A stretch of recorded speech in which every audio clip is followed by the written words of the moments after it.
Hello, A-Framers. Well, today I've got a small little update that I wanted to share with you. It involves the addition of two new field types, and they are an email field type and a URL or web link type.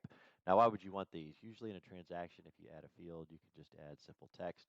But if you label a field as an email or a web link, A-Frame will double check to make sure that it's a valid email or a valid web link, and then you can also create emails and use them as merge field codes inside your email templates as well. So let's take a look at how this might work. So I'm looking at the field definitions page in the admin area.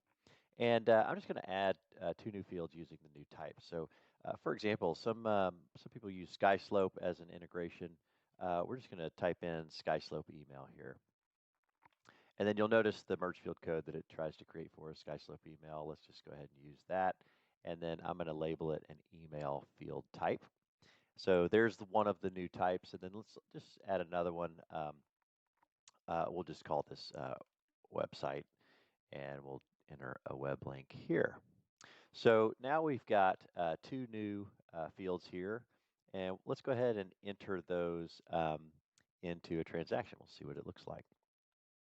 So you'll notice now they've appeared over here in my custom fields area. So when I want to add a random bit of text and try to enter, it obviously will not accept it because it's not a valid web link. So if I want to enter something valid, it will do that.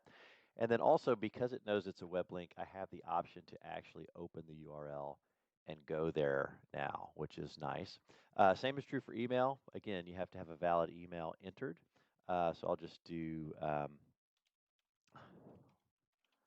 skyslope.com.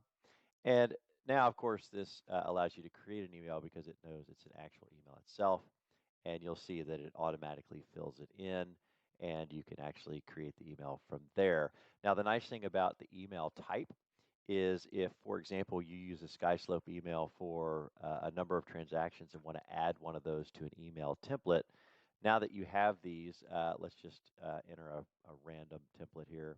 You'll notice in the two fields that this SkySlope email field, merge field code, is available to you. So you could enter that in as a template and then, use that email wherever you like.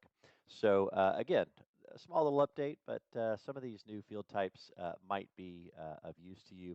And the last thing that we did update, I'll just throw in, is the show and hide for the primary sort of contacts, if you will, the buyer, seller, or primary agents, actually now is stored, the open and close setting is stored on the app user account level.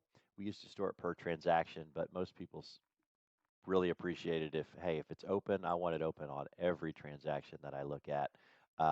If it's closed, I want it sort of account wide for myself. So again, it's account wide per user, not account wide for everyone. Anyway, hope those little updates help. And again, as always, if you need help, email us at support@aframesoftware.com. Thanks.